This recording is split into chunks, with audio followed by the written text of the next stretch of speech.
Alright, time to sew up the sheath. I'm going to use the same waxed, flat, artificial sinew that we used before. There's a couple of methods for sewing. Obviously I'm using one needle. Some people will use two needles.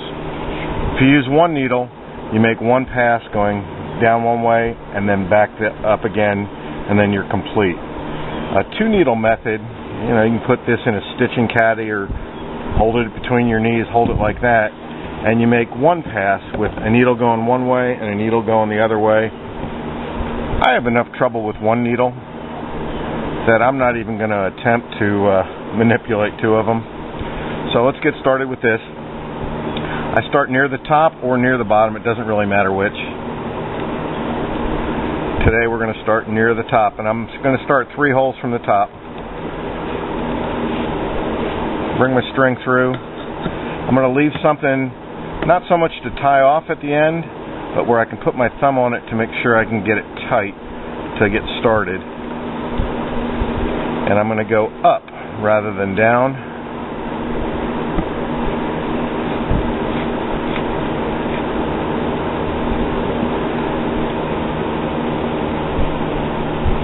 And I usually do 4 passes with the needle, and then I tighten. You got to keep your stitching tight, and that way it'll look uniform the whole way through. So now I'm going to go down, and then when I get to the bottom, we'll come back up again, and I'll be with you in a minute. Alright, gone down one, and then back, and that's what we end up with. Now on these, on the end here, what I've done is I run the string through probably 3 or 4 times until you actually have to pull the needle through with a pair of pliers, so it's very tight.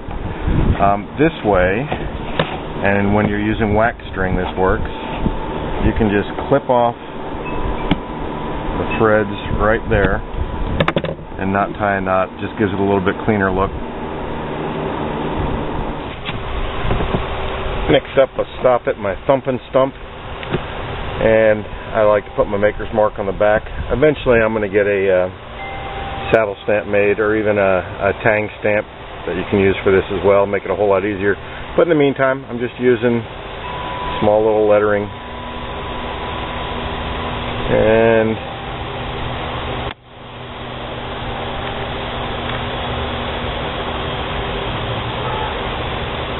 goes like so.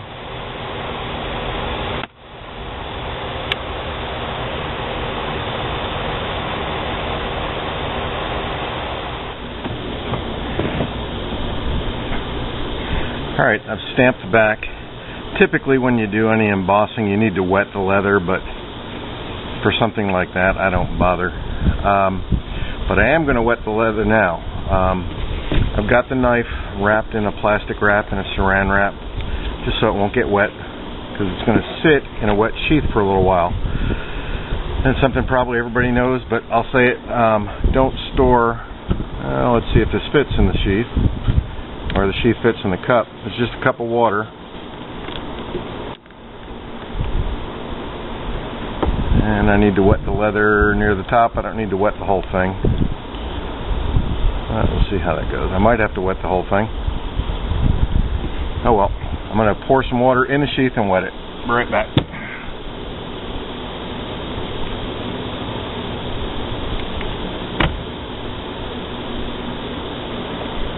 Alright. Sheath is wet. Now I'm going to slide the knife in. Now this knife will fit in the sheath without wetting it, but I want to get a better fit, and this is called wet forming. Pretty simple to do.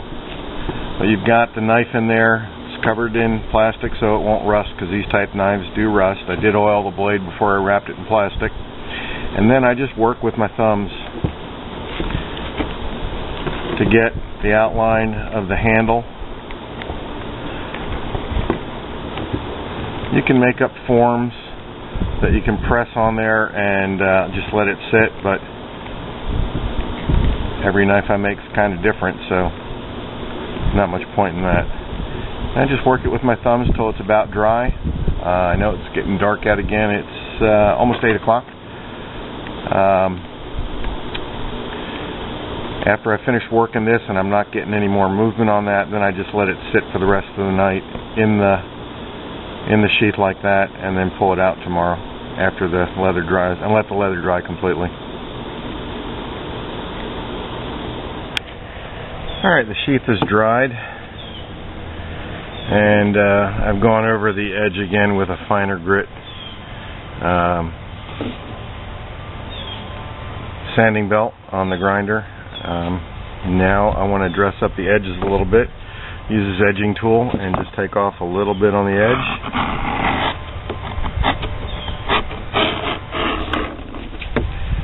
Just gives it a cleaner appearance. Now we'll give it another coat of the dye, same dye that we were using before. Get that edge real good.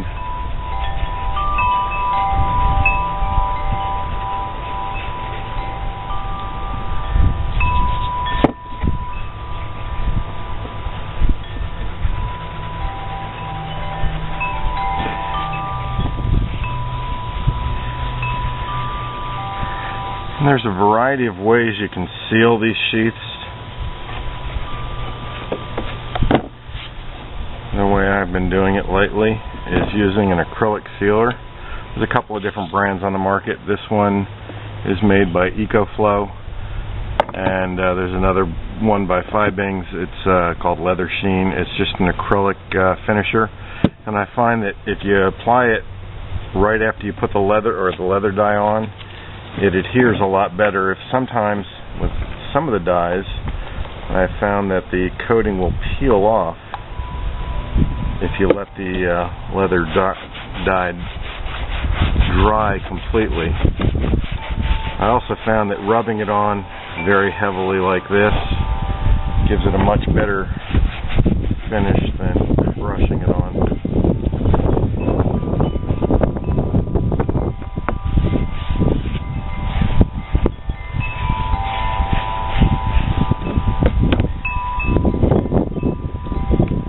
Now we'll let that dry.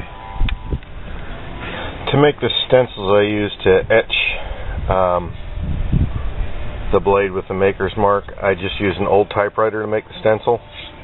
Something I picked up at a flea market. The stencil material looks kind of like carbon paper, but it's actually a lot thinner.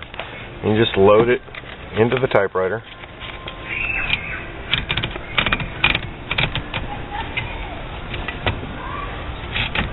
And then you just type what you want. I'm actually a pretty good typer, but I think it's important to get the same pressure to cut that stencil all the way through on each letter, so I use one finger when I do this.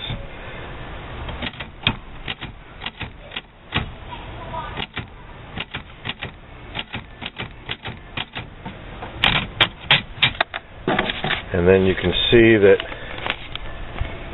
I don't know if you can see it on there or not, but it actually cuts the stencil material, you cut that off, and then you lay that stencil over the knife, and your etching material, your fluid, goes on top of that when the current's applied. Alright, I've got the stencil taped onto the knife to hold it in place. I am using what's called a personalizer. It's kind of a low-end electromechanical etcher. You can buy them at most knife supply places. They work just fine, and basically comes with a carbon brush. You put a felt pad on the carbon brush,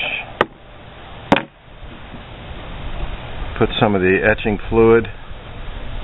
You can actually use salt water, but this works a little bit better.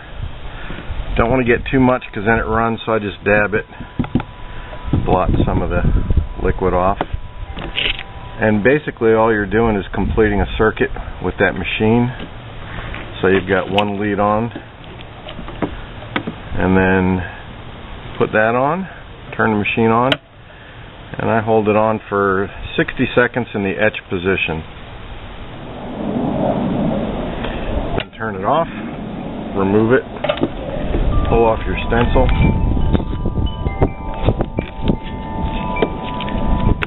Find the paper towel that the wind blew away.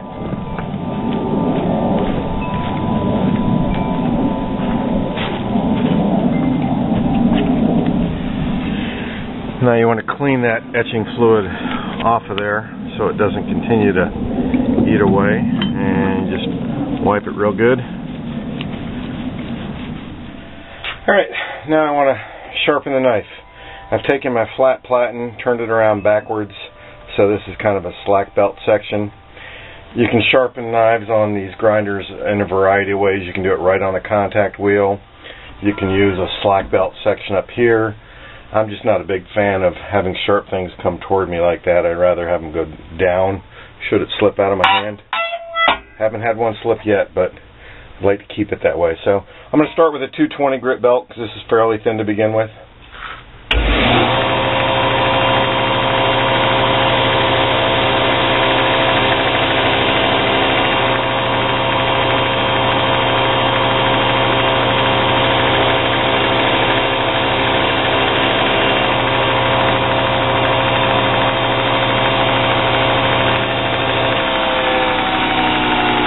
Feel the metal as you go. You don't want it to get hot. You can always dunk it in water. You do not want to change the temper of it.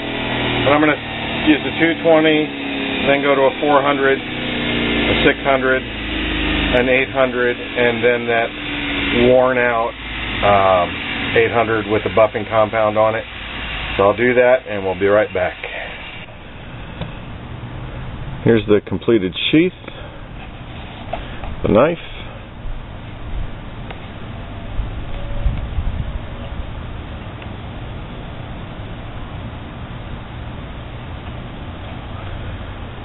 And just that little tiny bit of wet forming up here ensures that that knife stays securely and snugly in the sheath. You should be able to hear a little pop when you put it in.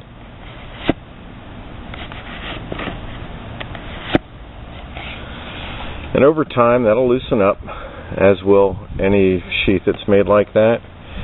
And you saw how it was formed. All you have to do is dampen that leather again and work it with your thumbs, and it'll be good as new.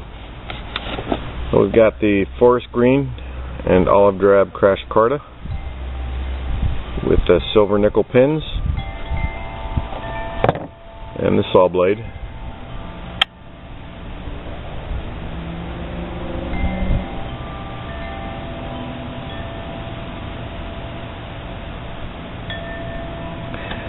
I guess we'll do the obligatory sharpness test.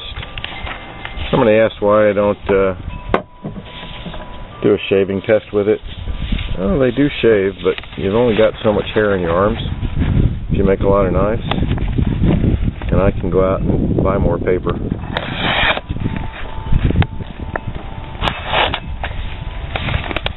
Kind of tough to reach around the camera like this and see what you're doing, but you get the idea.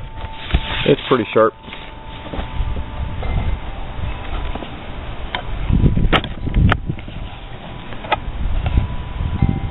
Thanks for watching.